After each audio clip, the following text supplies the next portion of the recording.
ख्यातनामा शिशु साहित्यिक और स्वाधीनता संग्रामी उदयनाथ षडंगी 119तम जयंती जगतसिंहपुर सारस्वत परिषद पक्षर पालित हो जाइछि। ଏହି ଅବସରରେ ପାରିଷଦ ସଭାପତି ଅଧ୍ୟାପକ ହିମାଂଶୁ ଶେଖର ଆଚାର୍ଯ୍ୟ ଜଗତସିଂହପୁର ସିପି ଛକ ନିକଟରେ ଥିବା ଉଦୟନାଥଙ୍କ ପ୍ରତିମୂର୍ତ୍ତିରେ ମାଲ୍ୟାର୍ପଣ କରି ଶ୍ରଦ୍ଧାଞ୍ଜଳି ଜଣାଇଥିଲେ। ପରେ ତିର୍ତ୍ତୋଲ ବ୍ଲକ ଅନ୍ତର୍ଗତ ମୁଳିସିଂଠାରେ ଥିବା ସେଣ୍ଟ ଜାଭିୟର ପବ୍ଲିକ ସ୍କୁଲ ପରିସରରେ ସ୍ମୃତିଚାରଣ ସଭା ଅନୁଷ୍ଠିତ ହୋଇଥିଲା। ସ୍କୁଲର ପ୍ରଧାନ ଶିକ୍ଷକ ଅଶୋକ କୁମାର ବେହେରାଙ୍କ ସଭାପତିତ୍ୱରେ ଉପସ୍ଥିତ ଶିକ୍ଷକ ଶିକ୍ଷୟିତ୍ରୀ ଉଦୟନାଥଙ୍କ ନୀତି ଆଦର୍ଶରେ ଅନୁପ୍ରାଣିତ ହେବାକୁ ଛାତ୍ରଛାତ୍ରୀମାନଙ୍କୁ ଉଦ୍ବୋଧନ ଦେଇଥିଲେ। शेषରେ କୃତି ଛାତ୍ରଛାତ୍ରୀମାନଙ୍କୁ ପୁରସ୍କୃତ କରାଯାଇଥିଲା। शेखर आचार्य सभापति जगतसिंहपुर सारस्वत परिषद आज हूँ विशिष्ट स्वाधीनता संग्रामी महान शिशु साहित्यिक और स्तंभकार उदयनाथ षडंगी 119तम जयंती।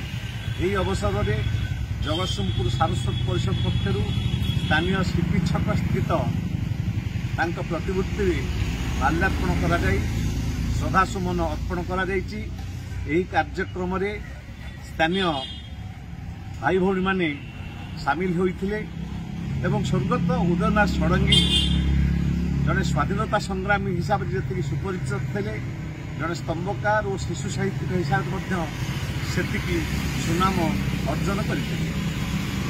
शिशु मानक से अनेक उपाध्याय लेखा लिखिं जे आउ मु ए घरे रही नाही कान मोड़ीदेले मो बड़ भाई आ विशेष करी अंकल टम्स कैबिन तमतकांक कुटीर अनुवाद करी से सारा भारत रे निज पाई सुनाम अर्जन करि जाइछन्ति।